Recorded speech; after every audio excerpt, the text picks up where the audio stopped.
sampai ke Mesir, sudah sampai ke Al-Azhar. Ditanya arti kata Allah, kalau nama Tuhan Islam itu Allah, arti kata Allah itu apa? Nggak ada yang tahu, Bapak Ibu. Anda boleh lihat gitu. Mereka bahkan kesulitan Allah ini dari kata apa ya? Karena itu bahasa colongan, bahasa curian. Ya, bahkan Menachem Ali, bukan Menachem, namanya Muhammad Ali, ini orang Madura ini. Si Muhammad Ali alias Menachem Ali ini mengatakan bahwa Allah itu bukan bahasa Arab. Karena itu bahasa serapan. Jadi Allah itu bukanlah bahasa Arab, Bapak Ibu. Bahasa serapan. Makanya kalau bahasa serapan, mereka tidak ngerti artinya secara etimologi, nggak bisa dijelasin.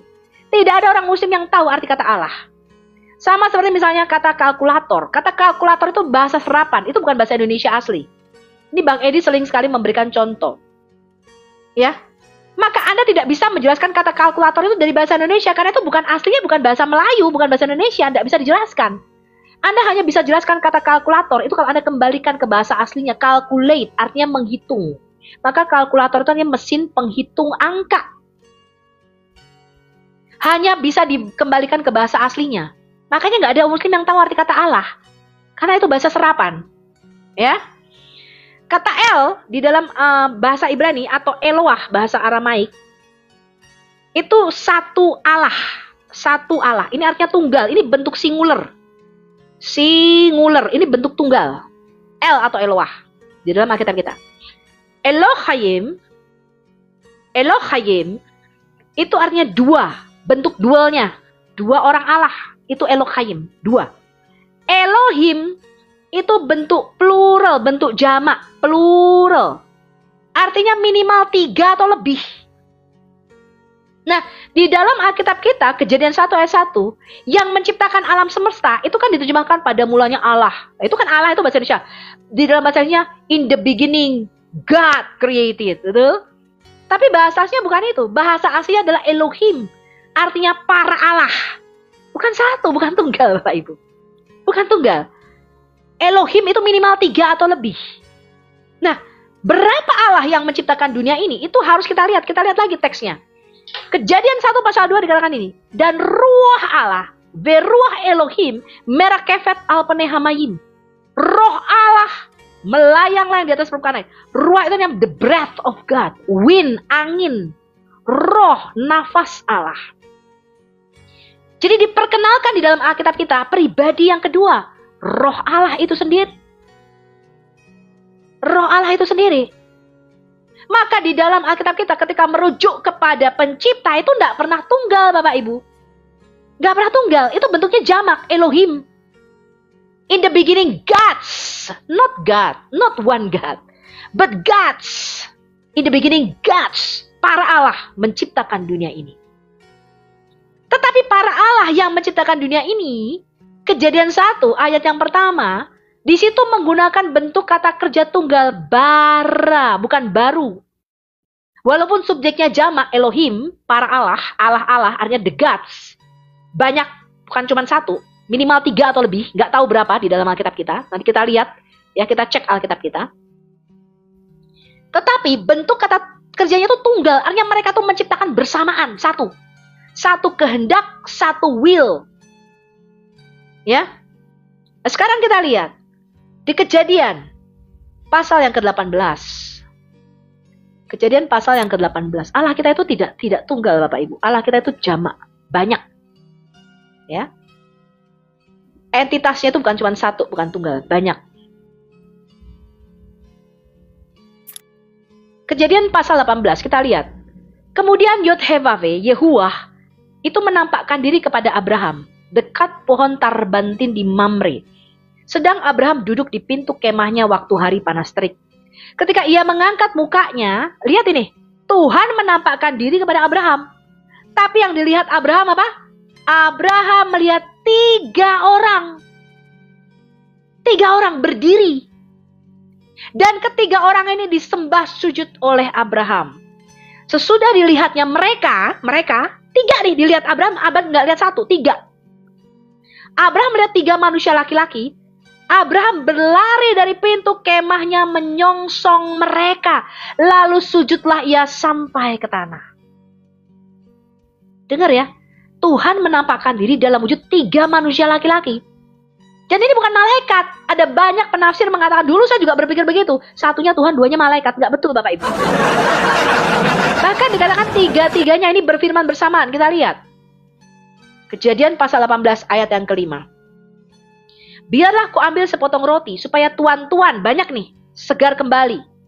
Kemudian bolehlah tuan-tuan meneruskan perjalanannya. Sebab tuan-tuan telah datang ke tempat hambamu ini. Perhatikan ini, bukan jawab Tuhan. Bukan salah satu yang menjawab, tapi jawab mereka. 3-3-nya berfirman bersamaan. Dalam satu kehendak, dalam satu perkataan yang sama. Bayangin teman-teman, luar biasa. Jawab mereka, bukan jawab dia. 3-3 ini ngomong barengan dengan satu firman yang sama. Anda baca lagi di ayat bawahnya. Ayat yang ke-9, ketika disuruh Sarah ngambil sapi, anak sapi jadi gulai, anak lembu diolah jadi gulai sapi. Ayat ke-9 Anda baca nih, Kejadian pasal 18 ayat 9. Lalu mereka berkata kepada Abraham. Sekali lagi mereka berkata. Jadi ketiga-tiganya ini berkata bersamaan Bapak Ibu.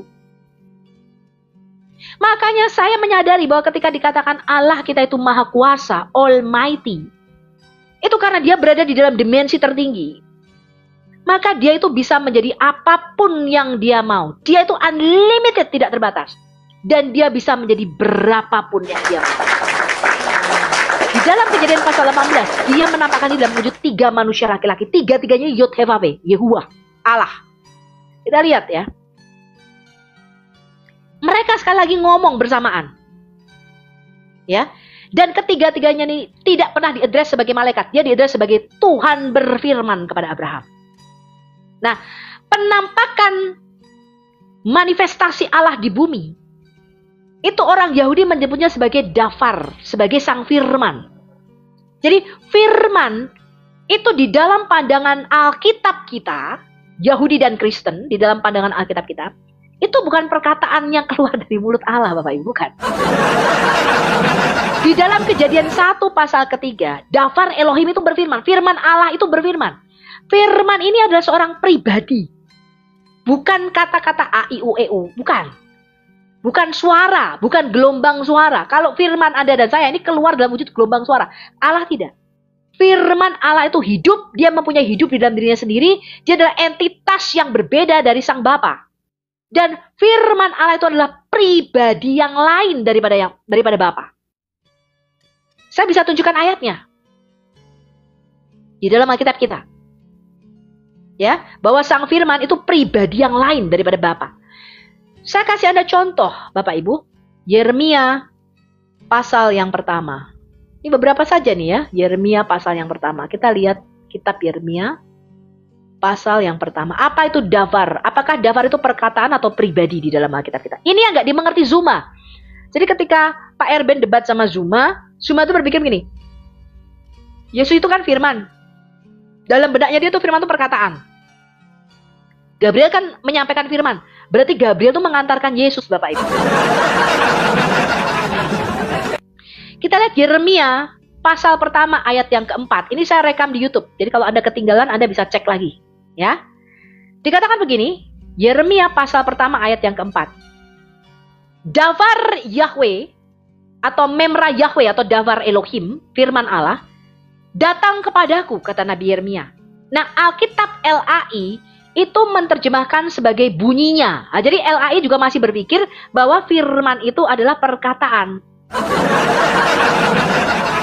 Padahal kalau Anda cek bahasa Ibrani aslinya, firman atau Dafar Elohim datang kepada Nabi Yeremia dan beramar, berkata-kata. Jadi firman itu datang dalam wujud manusia kepada Nabi Yeremia. Dan firman yang datang dalam wujud manusia kepada Nabi Yeremia ini berfirman, beramar, berkata-kata. Ini bahasa aslinya. Cuman LAI, karena mereka tidak memakai pola pikir Yahudi, mereka berpikir firman ini perkataan, datang sebagai bunyi, sebagai suara. Maka LAI Anda menerjemahkan Yeremia 1 ayat yang keempat sebagai bunyinya demikian. Jadi firman itu datang dalam wujud. Firman itu datang dalam wujud. Firman itu datang dalam wujud. 9. Firman Tuhan datang kepada Nabi Yeremia. Lalu Tuhan, firman Tuhan yang datang kepada Nabi Yeremia itu mengulurkan tangannya dan menjamah mulutku. Jadi firman itu datang kepada Nabi Yeremia dalam rupa manusia, punya tangan. Dan dikatakan tangan sang firman itu menjamah mulut Nabi Yeremia. Dan firman Tuhan yang datang kepada Nabi Yeremia itu menaruh perkataannya di dalam mulut Nabi Yeremia. Ya. Kita lihat lagi 1 Samuel pasal yang ketiga. Kita lihat apakah firman itu perkataan atau seorang pribadi kedua daripada Allah. 1 Samuel pasal yang ketiga. Ini orang Banes begini-begini nggak ngerti, karena orang Banes itu firman itu perkataan. Banes sama Islam tuh nggak ada bedanya, teman-teman. Beda-beda tipis. Makanya banyak orang Banes yang mualaf. Orang Banes itu kalau di Komal itu duduk bersama sama orang Islam. Kenapa mereka bisa bersatu? Pepatah mengatakan, bird of the same feather gather in one nest. Burung yang warna bulunya sama itu cenderung bersarangnya di satu sarang sangkar yang sama. Kenapa? Karena sama warna bulunya. Jadi antara orang Wanes dengan orang Muslim sama-sama menyangkal Yesus sebagai anak Allah. Padahal salah satu yang disangkal oleh Islam mati-matian itu mereka menyangkal Yesus sebagai anak Allah. Kita orang Kristen justru mengatakan Yesus itu ya anak Allah. Ya, hakikatnya Allah. Dia firman yang di dalam diri Bapa. Nah ini disangkal sama orang Wanes. Bu, Yesus bukan anak Allah, Bu. Anda baca seluruh 1 Samuel 3. Ini adalah bagaimana ketika Samuel masih muda dipanggil menjadi seorang nabi. Dikatakan Tuhan datang kepada Samuel berdiri di sebelah kanannya. Jadi firman Tuhan itu datang kepada Nabi Samuel dalam wujud manusia. Lalu Anda baca 1 Samuel 3 ayat yang ke-31. Dan Tuhan menampakkan diri di Silo. Sebab dia menampakkan diri kepada Nabi Samuel dalam wujud manusia. Dia berdiri di sebelah kanannya Nabi Samuel melalui perantaran dawarnya. Jadi dawar itu bukan perkataan A, I, U, E, O. Bukan datang sebagai bunyi tadi loh yang diterjemahkan Yeremia 1 ayat 4 oleh Elai. Datang sebagai bunyi atau suara. Tidak. Firman Tuhan tidak pernah datang sebagai bunyi atau suara. Datang sebagai pribadi. Wujudnya manusia. Maka di Taman di Eden pun, di Kejadian pasal 3, Adam itu mendengar suara langkah sang firman. Jadi firman itu punya kaki. Maka Adam itu mendengar suara langkah firman Allah. Dikatakan begitu. Suara langkah firman Allah. Jadi firman Allah itu sebagai pribadi yang kedua yang menampakkan diri sejak dari zaman Adam. Dan firman ini merupakan perantara antara dimensi roh dengan dimensi kita. Jelas di dalam Alkitab Ibrani kita. Ya. Saya kasih Anda contoh lagi. Kejadian pasal 15. Di mana firman ini datang kepada Abraham, wujudnya bukan suara, tapi wujudnya manusia. Dia menggandeng tangan Abraham keluar. Lebih jelas lagi, kita lihat Zakaria pasal yang keempat. Zakaria pasal yang keempat, kita lihat. Firman yang datang kepada para nabi, itu wujudnya berwujud, dia manusia. Tadi ya, dia punya mulut, dikatakan dia punya tangan, dia punya kaki. Ada mendengar suara langkah kaki sang firman. Lalu firman ini, itu identik dengan Tuhan itu sendiri. Ya firman Tuhan ya Tuhan, gitu loh. Tapi bisa dibedakan dari sang sumber. Dan firman pengejawantahan atau penampakan Allah di bumi, melalui wujud sang firman ini, melalui firmannya, itu juga disebut di dalam Alkitab kita sebagai utusan, sebagai malak utusan. Maka di Kejadian 19 ayat 24, dua utusan yang adalah Tuhan itu sendiri, ya, yang berwujud, yang mengambil rupa manusia, dua malak atau dua utusan, itu adalah Yahweh itu sendiri, Yehuwah itu sendiri. Maka Kejadian 19 ayat 24 berkata, Yehuwah yang ada di Sodom dan Gomora, dua malak ini, dua Tuhan yang ada di Sodom dan Gomora ini, menurunkan hujan api dan belerang dari Yehuwah yang ada di langit. Tuhan yang ada di bumi, menurunkan hujan api dan belerang dari Tuhan yang ada di langit. Paham ya? Nah sekarang kita lihat Zakaria 4 ayat 8-9. Sama. Firman datang kepada Nabi Zakaria, tapi bentuknya bukan suara. Kemudian datanglah firman Tuhan kepadaku demikian. Nah ini terjemahannya keliru, karena LAI itu masih menganggap bahwa Davar Elohim itu datang sebagai suara atau perkataan. Dikatakan begini, kemudian datanglah Davar Elohim atau Memra Yahweh, datanglah firman Tuhan kepadaku, yang diterjemahkan sebagai demikian, itu keliru. Kalau Anda lihat cek bahasa Ibraninya, datanglah firman Tuhan kepadaku dan berfirman. Jadi firman Tuhan datang dan berfirman, beramar. Paham Bapak Ibu? Firman Tuhan itu datang dalam wujud manusia kepada Nabi Zakaria. Dan firman Tuhan ini berfirman, berkata-kata. Apa kata firman Tuhan? Tangan Zerubabel telah meletakkan dasar rumah ini, dan tangannya juga akan menyelesaikannya. Maka kamu akan mengetahui, ini kata firman Tuhan nih. Maka kamu akan mengetahui bahwa Tuhan semesta alam yang mengutus aku kepadamu. Jadi yang mengutus sang firman ke bumi adalah Tuhan semesta alam, Bapak Ibu. Jadi firman itu, penampakan Yehuwah di bumi, itu disebut Davar Elohim oleh orang Yahudi di dalam Alkitab kita. Disebut juga malak atau utusan. Ya. Jadi Tuhan itu mengutus sesuatu dari dalam dirinya sendiri ke dimensi materi kita. Di dalam dimensi materi kita, manusia ini, kita menyebutnya sebagai utusan. Sama seperti Keluaran pasal 3. Dikatakan, kita lihat ya bagaimana ketika Tuhan menampakkan diri kepada Musa di Keluaran pasal yang ketiga. Keluaran pasal yang ketiga. Adapun Musa, dia biasa menggembalakan kambing domba Yitro, mertuanya imam di Midian. Sekali ketika ia menggiring kambing domba itu ke seberang gurun, sampailah ia di gunung Allah, yakni gunung Horeb. Lalu lihat malaikat Tuhan, ini malak nih, malaikat katanya, utusan. Tapi ini bukan Gabriel, Mikael, bukan, ini bukan malaikat-malaikat seperti yang dalam benaknya orang Kristen, enggak. Tapi lihat, malak Tuhan ini adalah Tuhan itu sendiri, ini dafarnya, ini firmannya menampakkan diri kepada Musa. Malaikat Tuhan menampakkan diri kepada Musa di dalam nyala api yang keluar dari semak duri. Tetapi malaikat ini berkata apa? Ketika dilihat Tuhan, jadi malak Tuhan ini adalah Tuhan itu sendiri. Tetapi tadi di Zakaria 4, ya, firman Tuhan berkata, aku ini diutus oleh Tuhan semesta alam.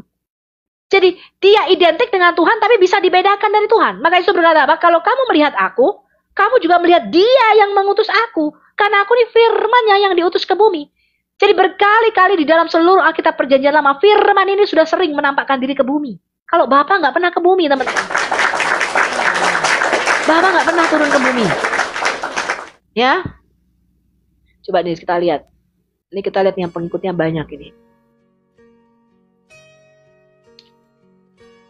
Mas Basjin, silakan open cam-nya.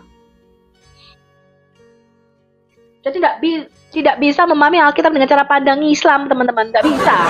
Alkitab yang tulis bukan orang Muslim.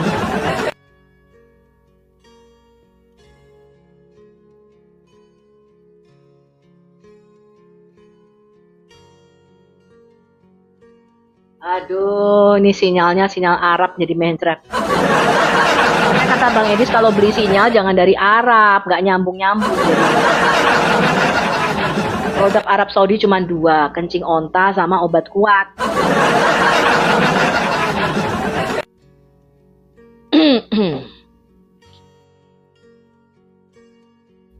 Nah, ini sinyalnya beli di Arab Saudi nggak nyambung, teman-teman.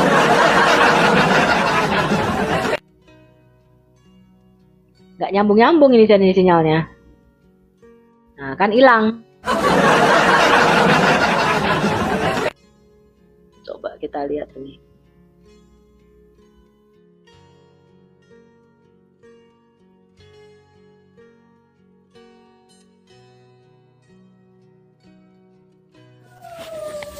Salam. Aduh, nggak bisa buka kamera. Muslim Kristen, Pak. Kristen. Ya, kenapa, Pak? Ini mau tanya, ini kan kemarin kan sempat nonton live-nya yang jelasin tentang kalau manusia itu bukan tempatnya di surga kan? Iya. Hanya mau tanya aja, maksudnya kalau kayak macam kita yang orang percaya ini, yang apalagi yang sudah kayak nabi-nabi terdahulu yang sudah meninggal itu, mereka di mana? Di Taman Firdaus rohnya menunggu sampai kebangkitan badan untuk mendiami bumi yang baru. Oh, bumi yang baru. Oh, berarti kita ini tempatnya di bumi yang baru nanti. Jelas. Manusia tidak boleh ke surga, Bapak. Surga itu diciptakan untuk penghuni surga di dalam. Karena selama ini kan yang kita pikir ini surga ini kita sama malaikat, ya, seperti yang Ibu jelaskan kemarin. Boleh sama malaikat kok, surga sama malaikat. Ya, pemikiran kita dulu begitu. Mungkin salah karena salah ini aja. Enggak, berkali-kali saya jelaskan. Jadi ini balik lagi ke pengajaran saya ya. Kemarin mungkin Bapak tunggu di bawah ya supaya lebih jelas ya. Iya. Ini saya ulangi terus teman-teman. Tentu selalu ada orang-orang yang baru ya.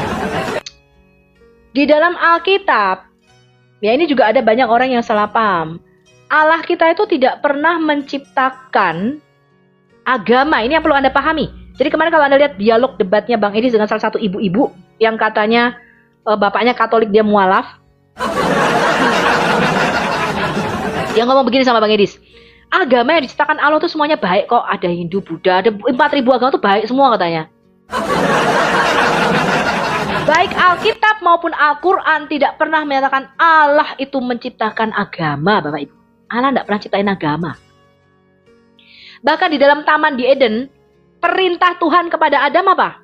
Adam, sholat 5 waktu Adam. Karena kalau kamu nggak sholat, ini kata ulama-ulama nih, kalau kamu tidak sholat 1 kali, nanti kamu masuk surga 80.000 tahun. Jadi mereka tuh menciptakan konsep Adam ini Islam, teman-teman. Adam ini sholat. Kenapa? Karena mereka, loh kalau Adam itu tidak Muslim, Adam itu berarti nggak sholat dong kalau dia bukan seorang Muslim. Adam ini harus pasti Muslim. Karena dia harus sholat. Kalau nggak sholat masuk neraka ini Adam. Nuh itu harus Muslim. Kenapa? Harus sholat. Coba saya tanya, ada nggak perintah sholat kepada Adam? Adam, kamu nanti naik haji ke Mekah. Kalau nggak naik haji, kamu kan mampu nih. Ya, orang Adam kan di Mekah itu. Kan dia kan diturunkan ke bumi dari Sri Lanka lalu pergi ke Jabar. Berarti Adam naik haji ke Mekah kan? Nah, kalau nggak naik haji ke Mekah nanti kamu masuk neraka katanya. Nggak ada perintah agama itu, nggak ada, Pak. Begitu juga di dalam Alkitab. Adam, kalau kamu berdosa nanti ya kamu doa 10 kali Bapak kami, 5 kali Salam Maria Adam. Nggak ada perintah itu. Ya. Kalau bisa kita diampuni dosanya dengan berdoa 10 kali Bapa kami dengan 5 kali Salam Maria. Wah, Adam sudah pasti diampuni dosanya. Tidak. Ya, tidaklah demikian. Ya. Bahkan Adam, jangan lupa nanti kamu ya bacalah kitab Matius pasal 1 sampai dengan pasal yang ke-28. Adam bingung, Matius iki sopo? Ora mudeng aku orang Matius. Adam bacalah kitab Taurat loh. Taurat aja belum ada pada zaman Adam. Nah, kecuali Adam suaminya Inul. Nah, kalau Adam suaminya Mbak Inul ya itu Islam. Jadi Tuhan kita tuh tidak pernah menciptakan agama. Ini orang Kristen mesti paham dulu. Kemudian yang mau saya tegaskan yang kedua, teman-teman, Bapak Ibuku sekalian, ini misunderstanding, kesalahan yang berat di dalam gereja. Ada banyak orang berdebat denominasi. Ya, ada yang tanya, Bang Edis gerejanya mana sih? Denominasinya apa sih? Ada banyak orang berdebat, bahkan saya melihat di YouTube ada Romo Katolik sing paling bener pokoknya surga kita klaim tak cup kabeh iki wong Katolik kabeh sing mlebu surga. Nah, orang Katolik orang mlebu surga pokok Ortodok Protestan iki bidat katanya. Dibales sama orang Ortodok, wah Katolik iki sing bidat, pokok surga iki wis tak cup ki orang Ortodok kabeh sing mlebu surga iki. Protestan nggak mau kalah dong dibilang bidat, disauri juga sama Pak Deki Ngandas. Wah Protestan nggak bidat, Protestan yang punya surga juga. Lah surganya dibagi, iki pondokane Katolik, iki pondokane wong Ortodok, iki pondokane orang Protestan. Oh pokoknya gitu teman-teman. Kenapa mereka berdebat denominasi? Ya, Katolik, Ortodok, Protestan, Karismatik, GPDI, karena mereka tidak pernah membaca Alkitab di dalam konteksnya. Tidak pernah ngerti Alkitab esensinya apa. Saya kasih tahu Anda, Allah bahkan tidak pernah mendirikan denominasi. Di mana dikatakan saya mendirikan gereja Katolik, saya mendirikan gereja Ortodok. Ya bahkan di luar Ortodok, cara sembayangnya orang ortodoksi, ya, nganggo begini, orang mlebu surga. Setelah saya mempelajari ini, saya tahu ternyata mereka itu kebanyakan lulusan STT, Sekolah Tinggi Teologi. Dan di dalam sekolah-sekolah STT, tergantung. Kalau STT-mu misalnya STT Betani, Sekolah Tinggi Betani, itu dimasukkanlah doktrin-doktrin Protestan di situ. Kalau misalnya Anda sekolahnya STT Calvinis, dimasukkanlah paham-paham Calvinisme. Kalau Anda itu Lutheran, maka dimasukkanlah doktrin Martin Luther. Makanya banyak banget. Saya paling tidak suka, saya membaca, tapi saya paling tidak suka membahas konsili, tidak suka saya itu. Karena itu sejarah, semakin Anda membaca sejarah gereja, semakin banyak perpecahan di situ. Masa-masa gelap di situ. Makin pecah-pecah tuh. Ya. Tergantung Anda sekolahnya apa. Nah, di sekolah STT ini lebih banyak diinformasikan mengenai doktrin alirannya masing-masing. Engkau sing GPDI yang ngomong, wow, gereja kami Pentakosta penuh dengan Roh Kudus. Sing lain Roh Kudus, Roh Kudus kabeh. Pokoknya di luar GPDI orang Roh Kudus, onone Roh Kudus. Karismatik bilang, kalau tidak berbahasa roh, maka kamu tidak masuk kerajaan surga. Ya toh? Why? Kenapa? Karena mereka tidak mempelajari Alkitab secara lebih detail dan lebih dalam. Ini saya mau kasih sebelum saya masuk prinsip kerajaan, apakah dari manusia ke surga apa enggak? Sebelum saya jawab Bapak. Ya.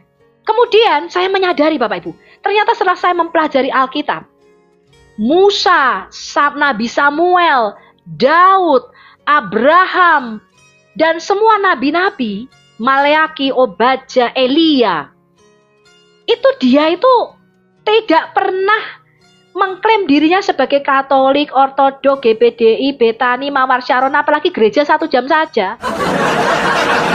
Gak pernah. Musa itu bukanlah anggota jemaat gereja 1 jam saja, ora. Bahkan kalau sama Musa, saya kasih tahu Anda sama Imam Ezra, gerejanya itu 1 jam. Anda baca di kitab Imam Ezra. Di dalam Imam Ezra ketika mereka membacakan kitab Taurat, itu dari pagi sampai malam. Gereja 1 harian, 1 petang, 1 saja, 1 hari saja. Ya, jadi orang Yahudi itu gerejanya bukan 1 jam saja, tapi gereja 1 hari penuh. Dari pagi sampai petang dibacakan kitab Taurat. Anda baca tuh kitab Ezra dan kitab Nehemia. Ya, Imam Ezra itu memberikan khotbah bukan 1 jam, 1 hari penuh. Orang Israel kan dengerin dari pagi, ngantuk, gak istirahat, gak makan siang iku. Aku ya gak ngerti yo, gak diceritake break lunch apa enggak ya gitu ya. Makan siang apa enggak. Tapi dibacakan kitab Taurat Musa, diterjemahkan sama, diterangkan sama Imam Ezra itu 1 hari penuh. Bukan gereja 1 jam saja ternyata Imam Ezra. Musa dan para nabi itu ternyata tidak pernah saya baca di dalam Alkitab kita adalah anggota daripada gereja Katolik, Ortodok, Protestan. Mereka bukan Calvinis, bukan orang Reform, bukan orang Lutheran, mereka bukan orang Anabaptis, mereka bukan orang apalagi Saksi Yehova, Mormon, Islam, apa mana orang muncul kayak ngono. Ketika saya mempelajari Musa dan para nabi ini orang apa sih? Ternyata mereka itu hidup dengan background, dengan pola pikir, dengan bahasa, budaya yang disebut di dalam sejarah sebagai Timur Dekat Purba. Ancient Near East. Pola pikir Timur Dekat Purba.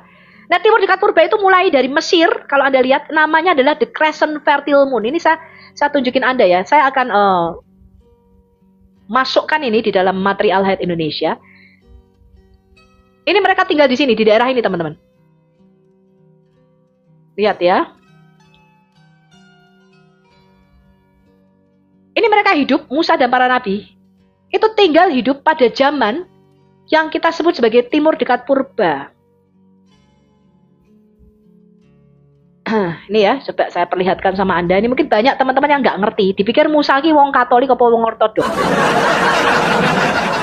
Nah, Musa juga tidak pernah berdoa Bapa Kami ataupun Salam Maria ya. Ini yang namanya Crescent Fertile Moon, teman-teman. Ini yang disebut daerah subur bulan sabit. Musa dan para nabi itu tinggal di daerah ini. Ini adalah peradaban pertama manusia. Mulai dari Mesir, kemudian daerah tanah Kanaan di sini. Ini sampai daerah Turki Selatan, kemudian Mesopotamia, ini daerah 2 aliran sungai, Efrat dan Tigris. Ini yang disebut sebagai daerah subur bulan sabit. Semua bukti-bukti pertemuan peradaban manusia tertua, tulisan, bahasa ada di daerah ini loh teman-teman. Lah Mekah iki ra ono ning kene iki Mekah iki ra ono di bawah ini. Semua bukti peradaban ini ada di daerah Fertile Crescent Moon. Ini yang disebut daerah subur bulan sabit. Ya, Iran, Irak, sampai Turki, sampai kanan, sampai sedikit dari Mesir. Nah, Ini yang disebut adalah budaya awal manusia. Disitulah Musa dan para nabi tinggal dan hidup, dipengaruhi banyak oleh budaya-budaya timur dekat purba. Saya kasih Anda contohnya, Orang Islam itu sering mengklaim Abraham itu berpoligami, betul? Abraham berpoligami, istrinya banyak. Nggak pernah. Abraham, Ishak, Yakub tuh nggak pernah poligami, Bapak Ibu. Abraham tuh nggak pernah poligami. Perhatikan ini, ketika Sarah, istri Abraham, pada waktu itu mandul, nggak bisa punya anak. Dia mendapatkan janji di Kejadian pasal 15. Nanti seorang anakmu, bukan Eleazar, hambamu, ya, yang akan menggantikan kamu bukan Eleazar, bukan hambamu, tapi seorang anak kandungmu sendiri yang akan memiliki tanah Kanaan ini. Sarah berpikir begini, Sarah itu mandul, gak bisa punya anak. Kemudian dia memberikan budaknya, hambanya, yaitu Hagar, untuk disetubui, didatangi, dikatakan dihampiri oleh Abraham, supaya olehnya, kata Sarah, aku bisa memperoleh anak. Ini coba kita lihat ini. Kita lihat ya, Kejadian pasal yang ke-16. Kita lihat, kenapa Sarah memberikan budaknya Hagar. Adapun Sarai, pada waktu itu namanya masih Sarai, istri Abram itu tidak beranak. Karena ini masih manusia lama, namanya masih Abram dan Sarai, belum Abraham dan Sarah. Ya, namanya masih Sarai dan Abram. Gak punya anak. Ia mempunyai seorang hamba perempuan, orang Mesir, Hagar namanya. Ini budaknya Sarah nih. Berkatalah Sarai kepada Abram, engkau tahu Tuhan tidak memberi aku melahirkan anak.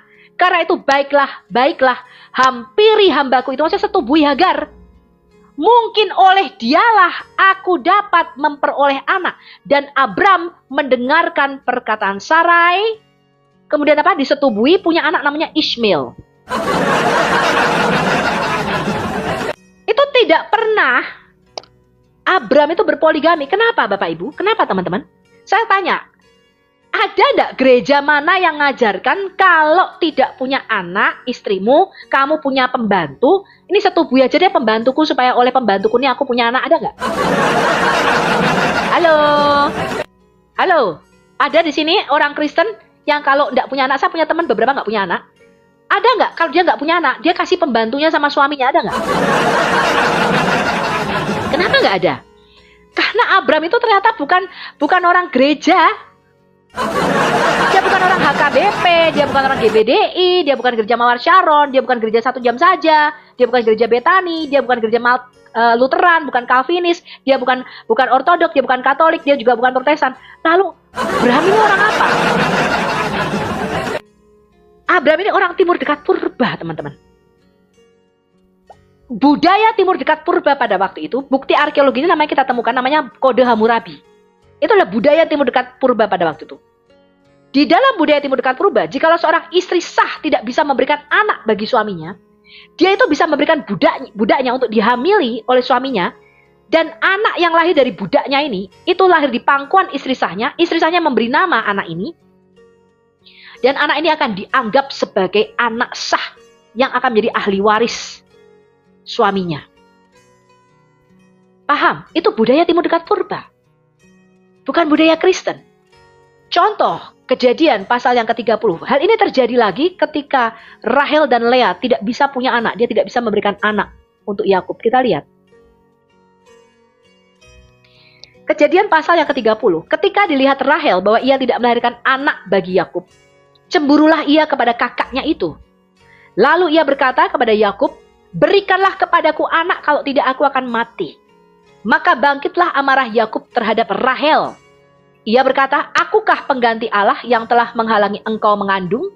Kata Rahel, ini Bilha, budakku perempuan, hampirilah dia, supaya ia melahirkan anak di pangkuanku, dan supaya oleh dia, oleh Bilha budakku, aku mempunyai keturunan. Maka diberikanlah Bilha, dan mengandung 2, Gad dan Dan Naftali. 2 suku ini, Dan dan Naftali, ini anaknya Bilha. Lea juga sama. Ketika dilihatnya dia nggak punya anak lagi, Lea udah punya 4 anak pada waktu itu. Ruben, Simeon, Lewi, dan Yehuda. Lalu Lea ngiri, loh ini punya anak dari Bilha, dari budaknya. Aku juga mau Lalu Lea memberikan budaknya Silpa. Ketika dilihat Lea bahwa ia tidak melahirkan lagi, diambilnyalah Silpa, ini budaknya Lea. Budaknya perempuan, diberikannya kepada Yakub menjadi istrinya supaya disetubui oleh Yakub. Ya. Lalu Silpa melahirkan bagi Yakub apa? Gad dan apa? Asher. Jadi keempat suku bangsa Israel, Dan, Naftali, Gad, Asher itu lahir dari Bilha dan Silpa. Tetapi kalau Anda lihat dalam sejarah bangsa Yahudi, maka Bilha dan Silpa itu tidak pernah diakui sebagai ibu leluhur bangsa mereka. Karena ini budaya timur dekat purba, Bapak Ibu. Kalau seorang istri sah nggak bisa punya anak, itu istilahnya kalau sekarang tuh pinjam rahim atau bayi tabung. Tapi pada waktu itu tidak ada teknologi pinjam rahim atau bayi tabung. Sehingga adalah keputusan hukum Hammurabi pada waktu itu yang dikenal di timur dekat purba budaya pada waktu itu. Kalau istri itu mandul, dia bisa kasih budaknya supaya budaknya ini melahirkan anak bagi suaminya. Itu budaya pada waktu itu. Paham ya Bapak Ibu? Paham ya? Nah ini kesalahan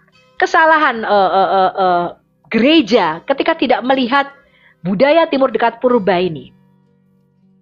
Saya kasih ada contoh satu lagi.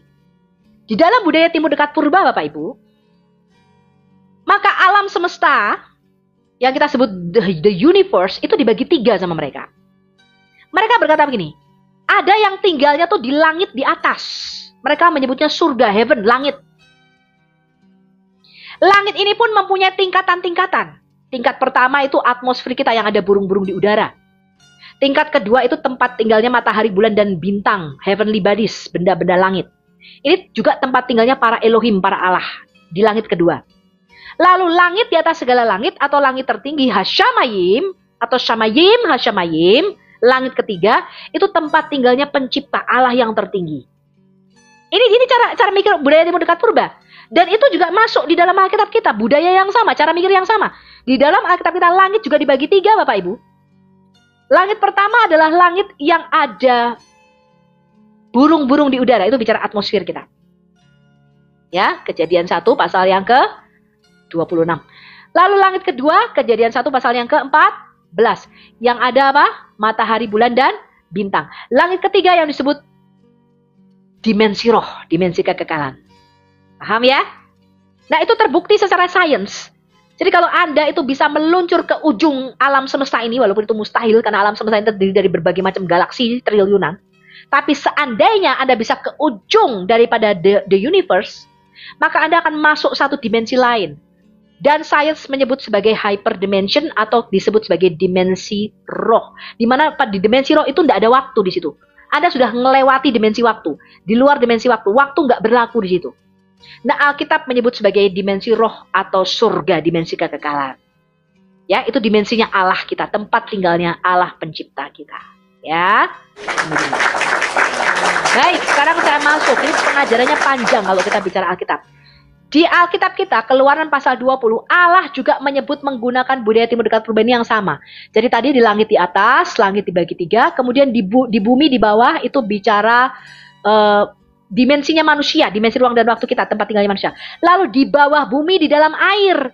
Jadi dalam budaya timur dekat purba, dunia orang mati itu dipenuhi oleh air dan dijaga oleh seekor ular besar namanya Lewiatan. Nah itu juga ada di dalam Alkitab kita, di dalam Mazmur 74. Jadi di bawah bumi, dunia orang mati itu dipenuhi air dan dijaga oleh seekor ular besar namanya Lewiatan di dalam Alkitab kita. Ya, Allah menggunakan bahasa, budaya, dan pemikiran timur dekat purba ini untuk menyampaikan pesannya kepada Musa. Kita lihat Keluaran pasal yang ke-20. Keluaran pasal 20 ini adalah ketika Musa menerima Aseret Hadebrot atau Aseret Hadefarim, 10 perintah Allah. Dikatakan begini, lalu Allah mengucapkan segala firman ini. Akulah Tuhan Allahmu yang membawa engkau keluar dari Mesir, dari tempat perbudakan. Jangan ada padamu Allah lain di hadapanku. Perhatikan ini, ayat yang keempat. Jangan membuat bagimu patung yang menyerupai apapun, baik yang ada di langit di atas, artinya dimensi roh, ya, baik langit ketiga maupun langit kedua. Jangan membuat patung apapun yang menyerupai apapun yang ada di langit di atas, yang ada di bumi di bawah, atau yang ada di dalam air di bawah bumi. Lah ini bukan bicara mengenai lautan Pasifik, lautan Atlantik. Bukan itu ya Bapak Ibu. Di dalam pandangan budaya timur dekat purba, dunia bawah itu adalah dunia mati, dunia orang mati. Dunia orang mati ini itu penuh dengan air. Ya, dan dijaga oleh Lewiatan, seekor ular besar yang melingkar. Ini kalau saya bicara arkeologi banyak lagi nih. Ini bukan hanya dalam budaya timur dekat purba. Budaya Cina purba, budaya sampai ke budaya-budaya Eropa kuno, apa tuh bangsa apa namanya? Apa sih bangsa apa tuh nenek moyangnya orang Eropa ini? Saya lupa. Itu juga ada. Ya, dunia orang mati itu dipenuhi oleh air dan dijaga. Viking, betul, nenek moyangnya orang Eropa. Viking. Itu dalam budaya mereka ada. Ya, jadi Allah menggunakan ini. Nah, kalau Anda lihat bumi, di bawah bumi di mana kan nggak ada Bapak Ibu. Kalau Anda lihat alam semesta ini misalnya ya dari mikroskop misalnya Anda lihat, ya, itu kan bumi itu kan nggak ada bawahnya bumi. Orang bumi kan bulat gitu, tergantung di sisi kanan, di right arm daripada galaksi Milky Way atau galaksi Bima Sakti, ya, dari galaksi kita. Kemudian bumi itu di sininya teman, di bawahnya nih, di sebelah kanannya ini, ya, tata surya kita. Lalu banyak lagi galaksi lainnya. Lah di bawah bumi ini di mana nggak ada. Tapi Allah menggunakan ini. Begitu juga di dalam perjanjian baru, Allah menggunakan budaya timur dekat purba ini untuk menyampaikan pesannya. Kita lihat misalnya di Filipi pasal yang kedua. Filipi pasal yang kedua. Dikatakan begini. Dan dalam keadaannya sebagai manusia, Yesus telah merendahkan dirinya dan taat sampai mati, bahkan sampai mati di atas kayu salib. Itulah sebabnya Allah sangat meninggikan dia dan mengaruniakan kepada Yesus nama di atas segala nama. Bayangin ini, kata Rasul Paulus. Supaya di dalam nama Yesus bertekuk lutut segala yang ada di langit, bicara dimensi roh. Dan yang ada di atas bumi, bicara dimensi manusia. Dan yang ada di bawah bumi, bicara apa? Dunia orang mati. Yesus itu mengambil kunci maut dan kerajaan maut. Dia menaklukkan kerajaan maut ini. Kerajaan maut itu sekarang penguasanya Yesus. Dia yang pegang kuncinya. Dan segala lidah mengaku Yesus Kristus adalah apa? Satu-satunya kurios, satu-satunya Tuhan, satu-satunya penguasa bagi kemuliaan Allah Bapa. Jadi bahasa yang sama itu digunakan di dalam Alkitab kita. Ini budaya timur dekat purba. Contoh lain, di dalam budaya timur dekat purba, para makhluk roh penghuni sorga itu disebut anak-anak Allah, Bene Elohim. Kata yang sama, Bene Elohim, itu juga digunakan di dalam Alkitab kita dan disebut sebagai bintang-bintang di langit. Di dalam budaya timur dekat purba, para malaikat itu disebut bintang-bintang di langit. Jadi heavenly bodies, matahari, bulan, bintang, dan planet-planet itu disebut sebagai gambar kemuliaan daripada para Allah. Karena mereka roh yang nggak kelihatan, mereka makhluk roh nggak kelihatan. Sehingga benda-benda langit, matahari, bulan, dan bintang-bintang serta planet-planet itu merupakan gambar, cerminan. Jadi anak-anak Allah di dalam Alkitab merupakan gambar kemuliaan Allah di dalam dimensi roh, sedangkan kita sebagai anak-anak Adam mencerminkan gambar dan rupa Allah di dalam dimensi materi kita. Paham teman-teman sampai sini? Nah, sekarang kita mulai masuk di dalam pengajaran dua kerajaan. Apa yang diciptakan Allah? Kita lihat Kolose 1 ayat 15 dan 16. Ini saya ulang-ulangi terus ya. Saya heran ya, satu sampai bosen tuh ngajar ini, tapi nggak maju-maju. Saya tuh mau ngajar tabernakel, mau ngajar. Kenapa? Anda tuh selalu berpikir Anda tuh masuk surga itu loh. Kolose 1 ayat 15 dan 16. Apa yang Tuhan ciptakan? Iya, Yesus adalah gambar Allah yang kelihatan dari Allah yang tidak kelihatan. Yang sulung lebih utama dari segala yang diciptakan. Karena di dalam dialah telah diciptakan segala sesuatu. Lihat ini, diciptakan segala sesuatu. Apa yang Tuhan ciptakan? Perhatikan. Apa yang Tuhan ciptakan? Yang ada di surga dan yang ada di bumi, yang kelihatan dan yang tidak kelihatan. Jadi Allah itu hanya menciptakan dua dimensi. Secara sains ini terbukti. Semesta kita, our universe itu hanya terdiri dari dua dimensi, yaitu dimensi fisik yang kelihatan dan dimensi metafisika, dimensi yang tidak kelihatan. Alkitab menyebut, ya, yang di surga itu sebagai yang tidak kelihatan alias dimensi roh. Yang di bumi, Alkitab menyebutnya sebagai yang kelihatan, yaitu dimensi ruang dan materi kita. Apa yang dia ciptakan di dalam dua dimensi ini? Baik singgasana maupun kerajaan, baik pemerintah maupun penguasa, segala sesuatu diciptakan oleh Dia dan untuk Dia. Jadi Allah itu menciptakan dua macam dimensi. Dan Dia menciptakan dua macam kerajaan. Di dalam Alkitab kita. Bentar ya, saya minum.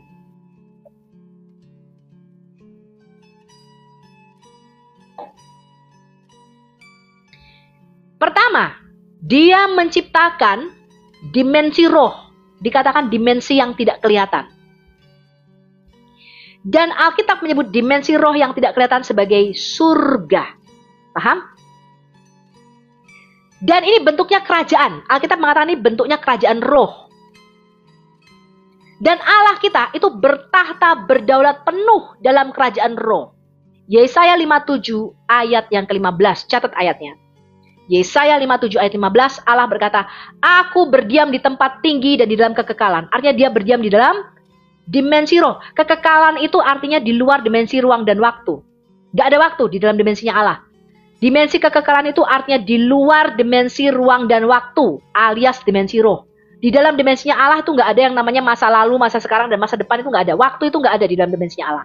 Waktu itu diciptakan oleh Allah kita. Di dalam Kejadian 1 pasal yang ketiga. Kejadian 1, ayat yang ketiga. Ya, waktu itu diciptakan oleh Allah. Nah, yang pertama Allah ciptakan itu adalah kerajaan roh, yaitu kerajaan yang kelihatan. Kita lihat Kejadian 1 pasal yang pertama. Ini saya nggak mau ngulang-ulang lagi ya, karena pengajaran kita nggak maju-maju loh teman-teman. Ini hampir berapa bulan tuh ngajar tentang kerajaan ini, karena orang tuh berpikirnya saya ke surga, saya ke surga, saya ke surga gitu terus. Apa yang Tuhan ciptakan? Dikatakan nih, pada mulanya Allah menciptakan Hashamayim. Langit yang satu itu, Hashamayim, kata Hashamayim, itu artinya langit yang satu itu. Langit apa? Yang dimaksud di dalam Kejadian 1 pasal 1. Yaitu langit yang ketiga. Yang disebut di dalam Alkitab kita sebagai Shamayim, Hashamayim. Langit di atas segala langit. Bicara kerajaan surga dan semua penghuninya. Nah, orang Kristen membaca Kejadian 1 ayat 1 kan begini. Pada mulanya Allah menciptakan langit-langit. Langit yang mana tuh nggak ngerti. Dan bumi. Itu orang Kristen bacanya begitu. Orang Yahudi membaca Kejadian 1 ayat 1 tidak begitu. Orang Yahudi membacanya, pada mulanya Allah itu menciptakan Hashamayim, yaitu kerajaan surga, dan semua penghuninya. Dan kemudian dia memperluas kerajaannya ke bumi, dan menciptakan kerajaan yang kelihatan, kerajaan dimensi materi kita. Dan Allah menyebut kerajaan di bumi sebagai kerajaan yang kelihatan, alias kerajaan fisik, kerajaan materi. Paham? Nah, sekarang kita bicara kerajaan surga, kerajaan roh dulu. Kerajaan surga, bagaimana surga diciptakan, dan bagaimana penghuni surga diciptakan. Manusia itu tidak diciptakan untuk menghuni surga. Saya kasih tahu Anda. Surga, dimensi roh, itu diciptakan di dalam Alkitab kita untuk para penghuni surga, yaitu makhluk roh. Anda bisa baca ini di dalam Mazmur pasal yang ke-29. Kita lihat Mazmur pasal yang ke-29. Ayat yang pertama. Mazmur Daud kepada Tuhan, hai penghuni surgawi, kepada Tuhan sajalah kemuliaan dan kekuatan. Kalau Anda klik bahasa aslinya penghuni surgawi di situ, sama dengan Mazmur 89 ayat 6. Mazmur 89 ayat 6, penghuni surgawi. Siapa penghuni surgawi? Bukan manusia, Bapak Ibu. Penghuni surgawi itu bukan manusia nih loh. Ya, penghuni dimensi roh, alam dalam surga itu bukan untuk manusia, tapi untuk makhluk surgawi. Mazmur 89 ayat yang ke-6. Siapakah di syakak, di langit, di awan-awan, yang sejajar dengan Tuhan, yang sama seperti Tuhan di antara apa? Penghuni surgawi. Kata penghuni surgawi di situ adalah Beneha Elohim, alias anak-anak Elohim, anak-anak Allah. Nah, jadi surga itu diciptakan bukan untuk manusia, bukan untuk anak-anak Adam, tapi diciptakan untuk anak-anak Allah. Yang di dalam Alkitab disebut makhluk roh, makhluk surgawi. Ya, bagaimana surga dan penghuni surga diciptakan gak diceritakan di dalam Alkitab kita. Penghuni surga itu antara lain di dalam Alkitab kita itu serafim yang sayapnya 6, kerubim yang kepalanya 4, ofanim yang matanya banyak. Itu kemudian para malaikat dan penghulu malaikat. Itu penghuni surga. Di dalam 1 Korintus 15, penghuni surga itu disebut makhluk surgawi atau makhluk roh. Gak kelihatan mereka. Tadi ya, dimensi yang tidak kelihatan. Nah, itu bukan untuk manusia. Manusia gak diciptakan untuk menghuni surga. Penghuni surga adalah makhluk roh, makhluk spiritual. Itu namanya realitas spirit. Realitas dimensi roh. Lalu manusia diciptakan untuk menghuni mana? Menghuni siapa? Kita lihat Kejadian 1 ayat 26. Di Kejadian 1 ayat 26, manusia itu tidak pernah diciptakan untuk menghuni surga. Manusia tidak boleh ke surga, ya. Manusia diciptakan untuk menghuni bumi. Kita lihat, berfirmanlah Allah, baiklah kita menjadikan manusia menurut gambar dan rupa kita, supaya manusia berkuasa di mana? Di bumi. Di mana daerah kekuasaan manusia? Atas ikan-ikan di laut, atas burung-burung di udara, atas apa? Ternak dan binatang melata, dan atas seluruh bumi. Jadi ini yang disebut Kejadian 1 ayat 26 adalah tujuan penciptaan Adam atau manusia. Manusia tidak diciptakan menghuni surga. Manusia diciptakan untuk menghuni bumi dan berkuasa di bumi. Nah, inilah namanya tujuan, atau saya menyebutnya sebagai the original plan of God. Tujuan awal mula-mula Adam itu diciptakan. Bukan menghuni surga, menghuni bumi. Ya, pahami dulu ini, serap dulu ini. Oke? Ini kok nggak paham sih Anda?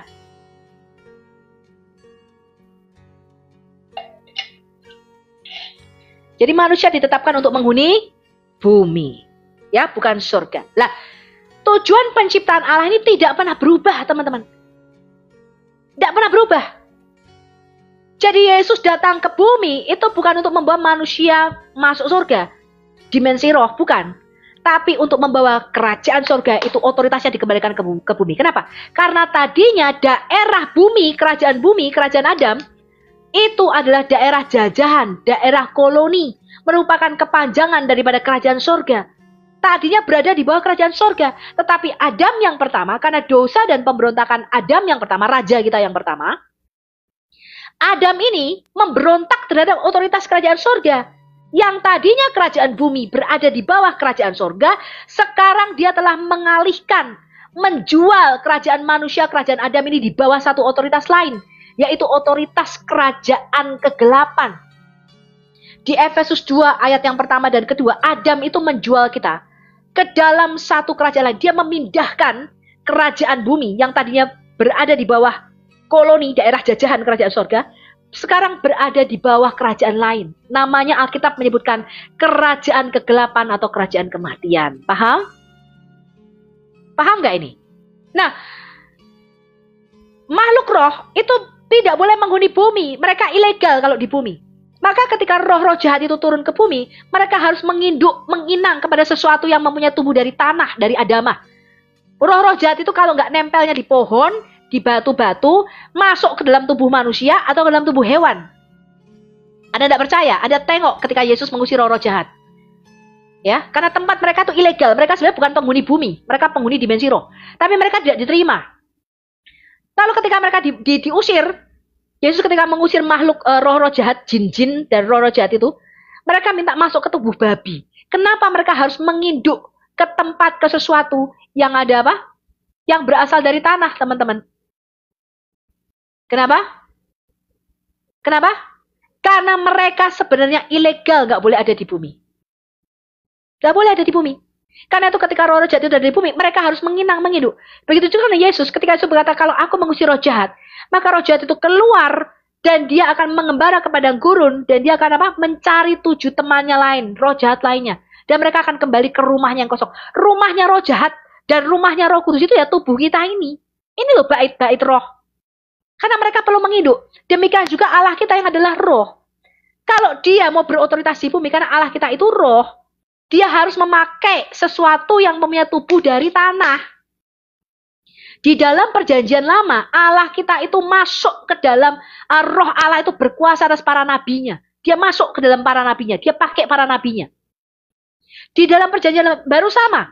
Roh Allah ketika mau menyatakan, karena dia roh, dia nggak kelihatan. Allah kita itu roh, nggak kelihatan. Dimensinya dimensi roh. Dia ke bumi, dia harus memakai manusia. Dia perlu tubuh. Kita ini tubuh Allah. Kita ini tubuh Kristus. Dia perlu tubuh. Dia perlu wadah. Betul ya, wadah. Dia tuh perlu wadah, dia perlu tubuh. Maka Roh Kudus pun perlu kita. Untuk apa? Untuk mengeksekusi kuasanya di bumi. Dia memakai kita manusia. Untuk apa? Untuk mengeksekusi kerajaan surga itu turun ke bumi. Cara kerjanya sama, karena Allah kita roh. Iblis juga sama. Iblis itu pakai nabi palsu. Kenapa iblis pakai manusia? Karena iblis itu roh. Dia harus pakai wadah. Dia harus pakai makhluk yang mempunyai tubuh dari adamah, dari tanah. Nah, sebaliknya manusia. Manusia karena tidak diciptakan untuk menghuni surga, tapi menghuni bumi, maka senjata kita, yang anggota tubuh kita, ini dikatakan di dalam Alkitab merupakan senjata rohani.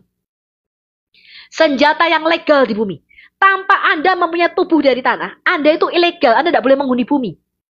Kalau saya mati, Anda mati, kita tidak punya tubuh dari tanah, tubuh kita dimakan cacing, tubuh kita jadi debu dari tanah kembali. Anda dan saya itu ilegal. Anda dan saya itu tidak boleh menghuni bumi, Bapak Ibu. Lalu kemana? Roh saya itu akan pergi ke dunia orang mati.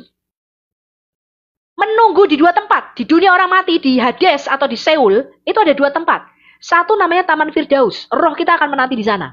Bagi orang yang percaya. Kalau tidak, akan menanti di Gehenna atau di neraka Jahanam. Tempat yang apinya tidak akan padam dan ulatnya tidak akan mati dan ada gemertak gigi. Menunggu sampai apa? Daniel pasal 12 ayat yang kedua mengatakan, menunggu sampai kita dibangkitkan kembali dan mempunyai tubuh yang baru. Untuk apa tubuh yang baru? Tubuh yang baru diperlukan untuk Anda menghuni bumi yang baru yang akan diciptakan Allah kembali bagi kita. Jadi tujuan Yesus ke bumi itu bukan membawa manusia ke surga. Kalau membawa ke surga, kita nggak perlu percayakan kebangkitan badan. Nggak perlu tubuh, orang dimensi roh kok. Untuk apa tubuh ini dalam dimensi roh? Darah dan daging tidak mendapat bagian dalam dimensi roh. Kenapa kita perlu tubuh yang baru? Karena kita nanti nggak ke surga dimensi roh, tidak. Surga yang turun ke bumi. Jadi tujuan Yesus adalah apa? Menciptakan ulang. Maka di Yesaya 65 ayat 17, langit yang lama dan bumi yang lama, yang oleh karena Adam yang pertama membawa kutuk dosa dan kematian ke dalam bumi dan langit kita yang pertama ini, maka Yesus sebagai Adam yang kedua, dia akan menciptakan ulang.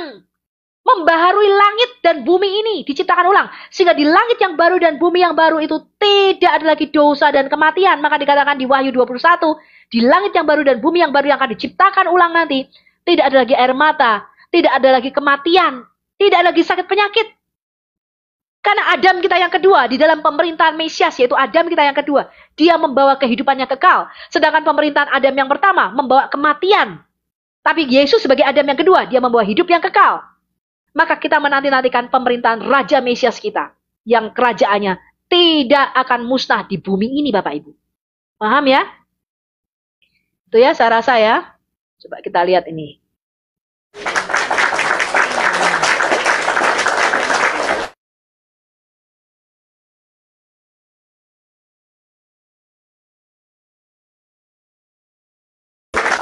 Tujuan Yesus datang ke bumi adalah menciptakan ulang. Lah untuk masuk ke dalam langit yang baru dan bumi yang baru, tidak bisa pakai manusia lama yang dari Adam. Karena manusia lama ini memiliki dosa asal. Hakikat keberdosaan kita itu dari Adam. Nah ini pastor saya kemarin bagus ini, bagus banget. Anda kalau misalnya Anda ada di Amerika, Anda melahirkan anak di Amerika, otomatis anak Anda itu menjadi warga negara Amerika Serikat. Nah, sama seperti Adam. Adam yang pertama ini jatuh ke dalam dosa. Dia itu berada di bawah satu kerajaan lain, namanya kerajaan kematian. Sehingga semua anak-anak yang dilahirkan oleh Adam itu statusnya warga negara kerajaan kematian. Atau Pak, ini sinyalnya nggak bisa ya. Status daripada anak-anak Adam itu adalah warga negara kerajaan kematian atau kerajaan kegelapan. Yang penguasanya iblis, Bapak Ibu. Sehingga apa? Kita harus dipindahkan, ditebus. Dari warga negara kerajaan kegelapan, warga negara kerajaan kematian ditebus, dipindahkan jadi warga negara kerajaan surga. Menjadi anak-anak Yesus, anak-anak terang. Ya, status kita ini harus diganti. Status warga negara kita ini harus diganti, Bapak Ibu. Paham ya? Oke. Saya rasa itu ya, apalagi yang mau Anda tanyakan. Ini kalau nggak ada musim ini, kayaknya musimnya ke tempat Bang Edi. Oke, kalau Anda mau nonton Bang Edi supaya konsentrasi Anda nggak terganggu, kita akhiri dulu di sini. Saya udah 2 jam 18 menit. Ya, semoga apa yang kita diskusikan menjadi satu yang bisa Anda cerna. Ya, nanti setelah Bang Edi live, mungkin nanti kalau malam, menjelang malam di Indonesia, kita akan live lagi di Al Hayat Channel. Ya, supaya Anda konsentrasinya tidak pecah. Ya, Anda konsentrasinya tidak pecah.